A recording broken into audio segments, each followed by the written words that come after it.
Alors cette femme-là, quand son enfant fait des bêtises, l'enfant fait des bêtises, toi vas taper cet enfant. Ah. Elle va te monter sur le dos. Même le père, hein, à un moment... Elle s'en prend même au père. Toi aussi tu exagères.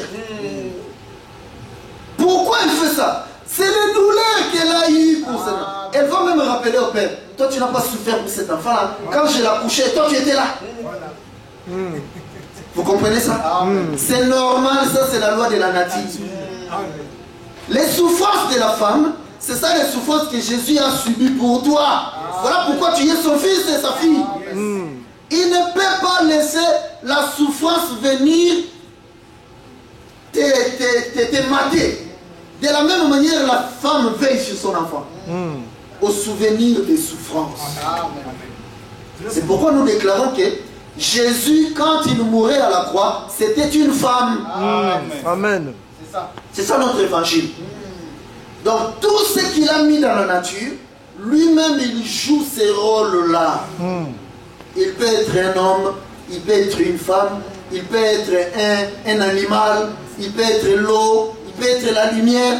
Tout ce qu'il a placé dans la nature, il le prend. Parce que la nature en réalité c'est Dieu qui est esprit que nous ne voyons pas, qui s'est matérialisé dans la nature. C'est la première Bible. Amen. Amen. Voilà comment Dieu fait les choses. Nous avons alors compris que il fallait donc que Uza passe par la souffrance pour qu'elle lâche là-bas bifurque.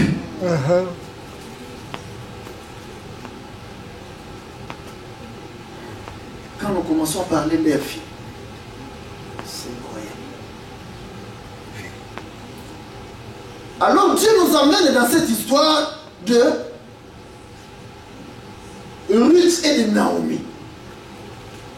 Remarquez que Jean-Baptiste, quand on lui pose la question, qui es-tu? Il dit que je suis la voix. Donc nous avons compris que la voix ne représente que les 6 vases, parce qu'il y avait de l'eau dedans. Et les 6 vases ne sont que les paroles que Dieu a prononcées pour créer, mais auxquelles il n'a pas donné d'explication. Alors, le 7e vase, Jésus, qui est le repos, le sabbat qui vient, doit commencer par expliquer du premier jour jusqu'au 6e. Voilà pourquoi il leur a dit, prenez l'eau, mettez dans le premier vase, et ainsi de suite. Et l'eau, à commencer par le premier vase, s'est transformée en lumière. C'est-à-dire le 7e vase, quand il vient donner l'explication à partir du premier jusqu'au 6e. Réveillez notre soeur qui dort. Alors, Jésus dit que Jean-Baptiste, depuis que les prophètes ont commencé à prophétiser, c'est-à-dire depuis que lui-même, il est aussi prophète, il a prophétisé. Que la lumière soit, c'était une prophétie. Amen. Jusqu'à Jean, c'est une voix. Mais une voix qui est une parabole, qui n'a pas été expliquée. Voilà pourquoi, moi je viens, le 7e jour, je viens maintenant pour donner l'explication à toutes les prophéties. Amen. Amen. Voilà pourquoi Jean-Baptiste a dit que je suis la voix. Nous avions été voir avec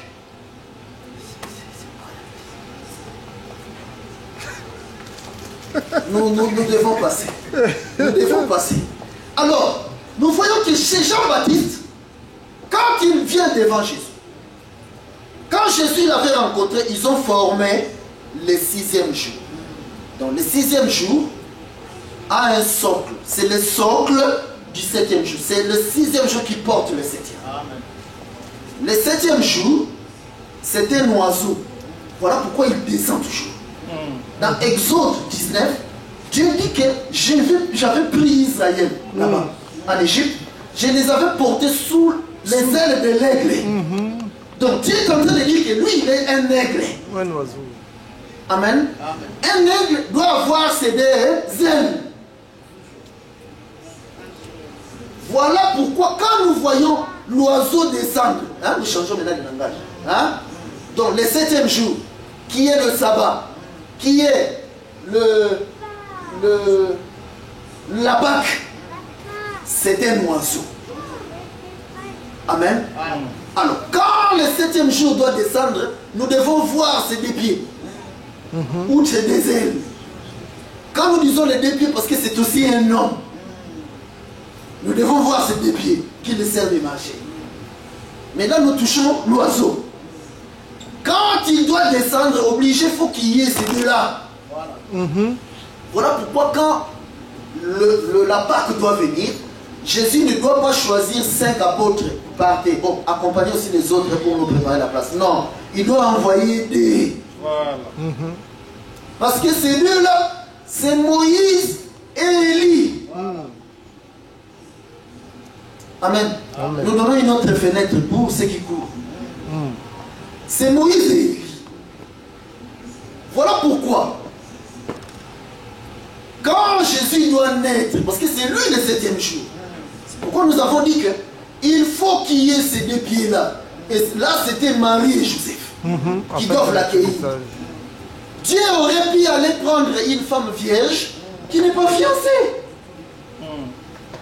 Hein? Imaginez-vous, il y en a qui pensaient que non, Jésus était le fils de Joseph. Ça lui a porté préjudice, non? Dieu aurait pu donc, dans ces cas-là, dire que non, je vais choisir une vierge vraiment qui n'a pas de... Voilà. Sans histoire. Les gens ne vont pas venir imaginer, parce que les gens imaginent beaucoup. Comme ça, quand on la voit seulement, elle ne sort pas, elle est là.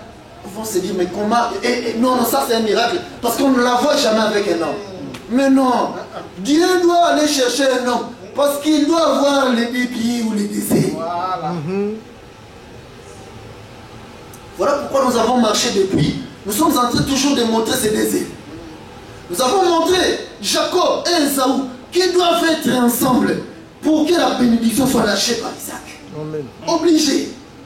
Il faut que Uza et Obed soient ensemble pour que l'arche soit accueillie. Parce que l'arche, c'est la bénédiction.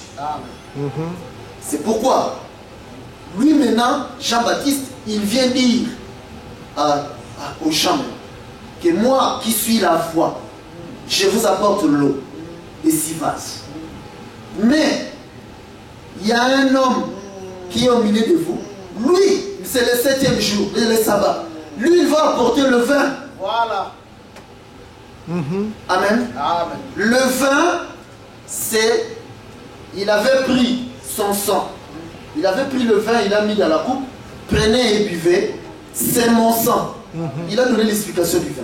Le vin, c'est son sang. Il a pris le pain, il leur a donné. Prenez ceci et mangez. C'est mon corps. Ça veut dire que l'eau de 6 vases, c'est le pain qui est le corps, qui est la loi. Voilà pourquoi le sang, c'est le vin.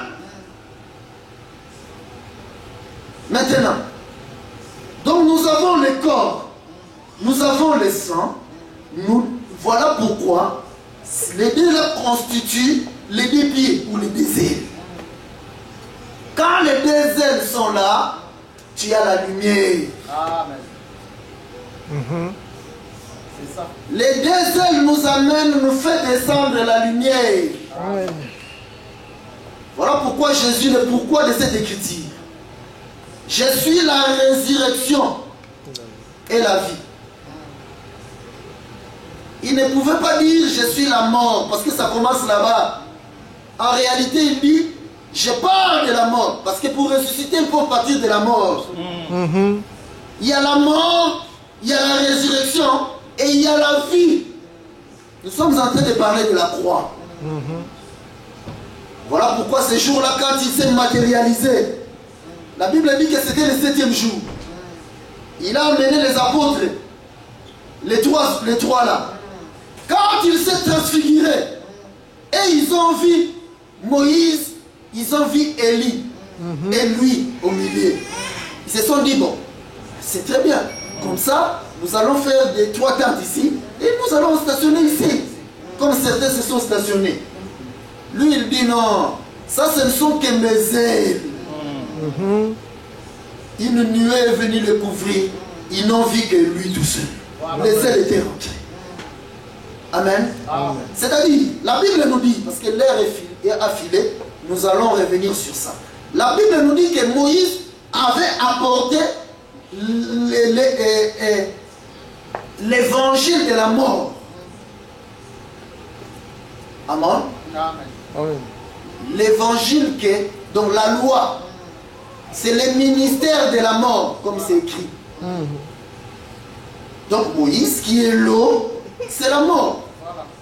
Parce que Moïse c'est l'eau. Et là-bas, Élie, il a connu la résurrection, c'est-à-dire il était enlevé. Donc il y a l'eau, il y a le sang et il y a la lumière. C'est ça ce que Jésus est en train de présenter. L'eau du baptême, il y a la sanctification et puis il y a la vie qui est la lumière. Voilà pourquoi pour finir, quand Moïse, on lui ôte les souliers, Moïse vient rappeler à Dieu, Seigneur, moi je suis la voix. Parce qu'il est Jean-Baptiste.